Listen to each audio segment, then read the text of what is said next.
Satpol PP Palembang melakukan razia protokol kesehatan di sejumlah pusat perbelanjaan di Kota Palembang, menyusul diterapkannya pemberlakuan pembatasan kegiatan masyarakat level 3 yang dikeluarkan Wali Kota Palembang. Kasus COVID-19 di Kota Palembang, Sumatera Selatan terus mengalami peningkatan signifikan.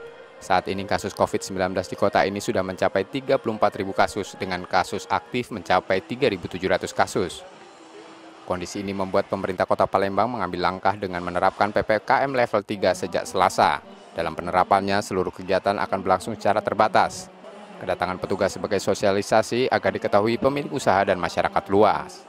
Kita melaksanakan prokes juga di mal. Alhamdulillah di Palembang Icon ini sudah sangat bagus dan sudah memenuhi kriteria apa yang ada di dalam Imendagri nomor 11 dan surat edaran Wali Kota nomor 4. Jadi sudah ada peduli lindungi dan lain-lain. Dan di dalam kita periksa sampai ke atas memang seluruhnya sudah memakai prokes kesehatan. Alhamdulillah. Instruksi Mendagri terbaru selama PPKM level 3, mal hanya beroperasi hingga pukul 21 dengan kapasitas maksimal 60% dan menerapkan protokol kesehatan. Pengunjung wajib mendaftar lewat aplikasi Peduli Lindungi dan harus sudah divaksin minimal dosis pertama.